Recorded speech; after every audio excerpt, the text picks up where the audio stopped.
I think it was my last year at university in electronic engineering in New York. I went to Lansing, Michigan to visit some friends. And then I met this lady. So I moved to Lansing, Michigan. And then she became pregnant, so we had a son together. As you know, relationships are difficult, especially when you're quite young. Somehow you don't know what you want and all things. But I guess I would say most of my memories at that time were of playful instances where him and I had a connection, whether it was via music or via photography. me myself, I was thinking like I had certain things that I want to continue university. Then we moved to Texas. The relationship went sour, and so many issues. So I went back to university. I think the last time that I saw him was at my abuela's house, and yeah, that's probably my last memory. When he was 6, his mother decided to move on and took my son with her. But at the time, no, I wasn't really privy to too much information. My experience was my mother and him did not have a healthy relationship. He ends up focusing on his photography. And I didn't have contact with my son for a long time, 3 decades of them. His name's not really able to be brought up. Kind of, that's the past. We leave the past in the past. We're never to return to it. It was difficult because like for all these years, it's like you're carrying like a brick in your shoulder. Oscar's great sadness was the fact that he didn't have contact with his son. It was huge. At times, it was almost eating him alive. Having that thing in my mind, but mentally, that was mentally the pain. As I'm somebody that likes to ask questions and be introspective, so there's just this one spot in my life in which it's as if it's locked in a box and you're not allowed to open it or ask questions. 3 or 4 times I sent him a letter. I found where he was, and I would send, for example, I would send one from Mozambique, if I remember correctly. This is your father, who I am. This is who I am, and this is where you can find me. Throughout the years, I would receive a birthday card or letter or some kind of photograph. And I would send like 2, 3 photos, and that was it. I think part of me was not in the space to reach out. Part of me was scared of what that meant. Was I betraying my mother? Was I not? Should I not? I was just conflicted. So instead what I did was I just watched from a distance. Between the correspondence, I would occasionally Google his name, look him up, find some interviews.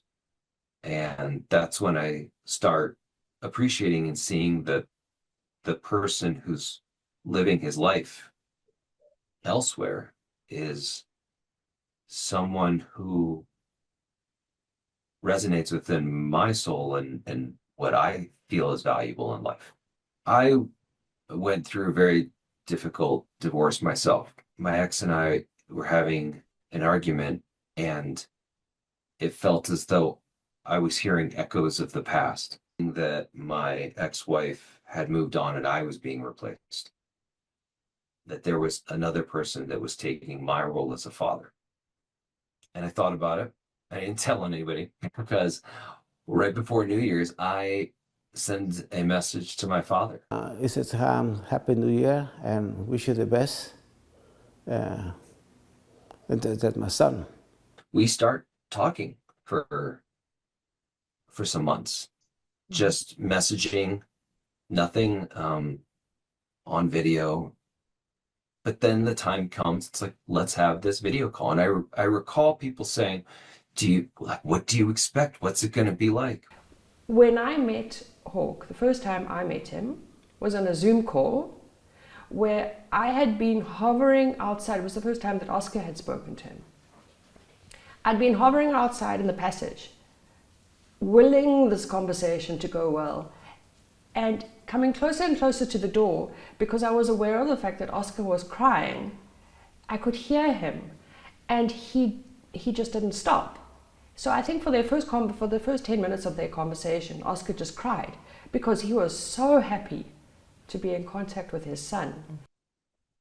And I think at that moment I realized I too am a father, and I also know what it's like to lose your kids. Yeah. So that was very difficult. So for many years. Now I'm released. The communication that's open, and I went to visit them for a month in Colorado. So I pull up the car, I just take a deep breath.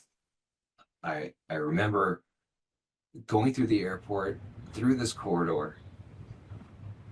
I get to take a quick moment to collect myself and go, oh my gosh, I'm about to meet my father. Here we go. Couple minutes, gonna meet my father for the first time in like 35 years.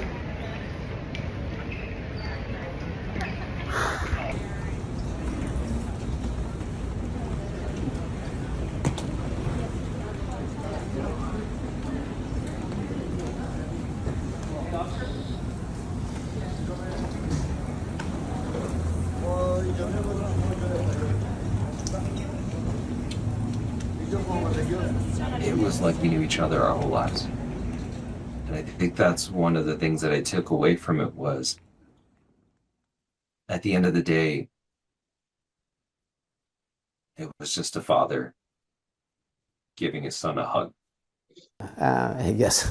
So that's why I walk nowadays without that thing in my back.